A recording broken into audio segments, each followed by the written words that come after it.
Rafa, buenas tardes. Hola, buenas tardes, ¿qué tal? Me imagino que con preocupación viendo la situación que estamos viviendo. Evidentemente sí, algo más que preocupación, ¿no?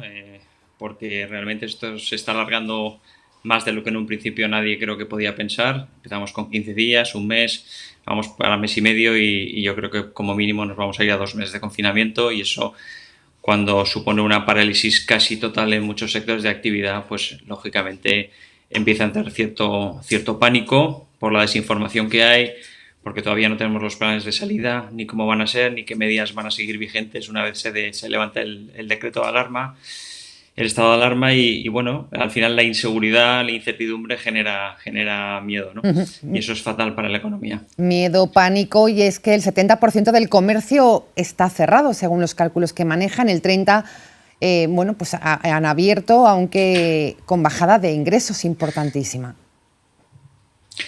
Sí, nosotros calculamos en torno a un 70, 65, 70% cerrado. Esos, alguno puede vender algo online, pero evidentemente son cifras pues muy poco representativas. Al final estamos hablando de disminuciones del 95, entre el 95 y el 100% en la mayoría de los casos. Y del otro 30-35% que está abierto, a pesar de ser de bienes esenciales, los que son de alimentación pues no están creciendo tanto como está creciendo, por ejemplo, las medianas superficies, los supermercados, que sí que hablan de un 25% de crecimiento en las primeras semanas y ahora de una estabilización en torno al 9%.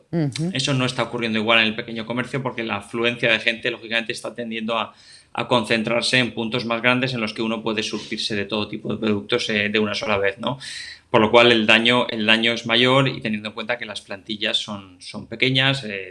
Hay que recordar que la plantilla media del pequeño comercio es inferior a 2 personas, por lo cual se están teniendo que hacer horarios a veces muy extensivos, muy amplios, sin posibilidades de hacer turno y bueno, pues poniendo toda la carne sobre el asador para al final poder hacer llegar a la población esos bienes que son necesarios en estos momentos de preocupación. Lo Pero en peor, fin, sí.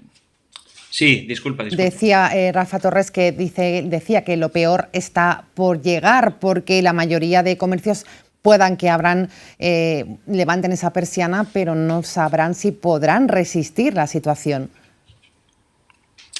Ese es el tema. Ahora mismo se está generando una situación curiosa, que es que muchos empezamos a tener miedo del momento en el que nos digan podéis subir la persiana, podéis volver a intentar vender. ¿Por qué? Pues porque las medidas que ahora mismo palían de cierta forma esta crisis o esta falta de ingresos, como puede ser pues, un posible préstamo al que puedas acceder o una exoneración exoneración es un aplazamiento de impuestos o los ERTES que hemos podido aplicar, lógicamente cuando nos digan que podemos vender en estos momentos no sabemos si los ERTES van a seguir pudiéndose aplicar, aunque sea no por fuerza mayor, sí por Bajada de tema productividad, económico, claro. por capacidad de producción o por otro tipo de causas que pueda permitir el gobierno. Pero ahora mismo son todo suposiciones. No sabemos si esa salida, desde luego sí que tenemos claro que no va a ser en V, probablemente va a ser mucho más lenta, va a llevar muchos meses volver a recuperar un poco el pulso que tenía la economía o las ventas, porque al final, seamos realistas, los clientes cuando salgan no van a tener una movilidad absolutamente total, ni no van a ser libres para circular, las medidas de seguridad y de higiene van a tener que estar muy presentes en la mente de todos y va a existir cierto miedo, cierto respeto a acudir a los puntos de venta, sobre todo en aquellos que tengan más movilidad de personas. Por lo cual todo va a ser lento y si las medidas del gobierno no acompañan y no son progresivas en la desescalada, pues lógicamente en ese momento que asumamos todos los gastos de los negocios, muchos pues van a acabar cerrando, porque si las ayudas no se mantienen y los gastos vuelven todos de golpe, no hace falta ser un gran economista para darse cuenta que el problema es grave. Muy brevemente, Rafa Torres, los ICOs, ¿cómo se están produciendo? ¿Es fácil ahora mismo conseguirlos para el pequeño comercio o complicado? ¿También se le están poniendo las cosas? A ver, al final esto es lo de siempre.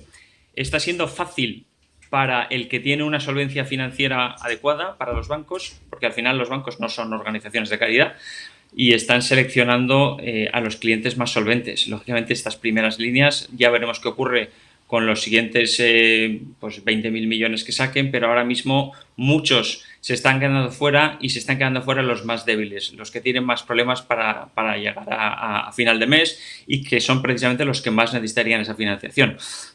Eso en el ICO, a pesar de que esté avalando el 80% del Estado, al final los bancos están eligiendo y bueno, se les dejó libertad en ese momento. Quizá el decreto tenía que haber sido en cierta manera diferente.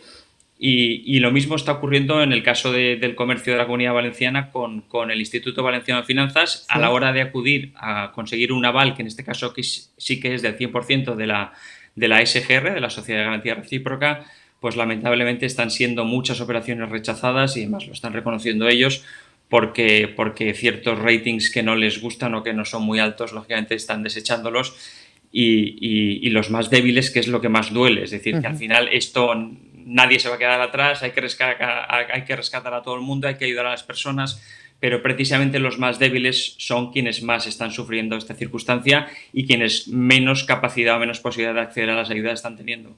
Por lo cual es un poco un sinsentido. Reclamamos un poco de atención a la Generalitat, que es un poco la organización más próxima que tenemos, para que intente en cierta medida crear una línea de aval, ¿no? Que avale parte de esas operaciones para que esos débiles, que son más débiles o que tienen más dificultades, puedan acceder a esa financiación necesaria, porque es que si no van a tener que acabar cerrando y entonces vamos a generar mucha más pobreza, mucho más desempleo y la situación va a ser muchísimo más complicada. peor. Yo creo que vale la pena arriesgar ahora.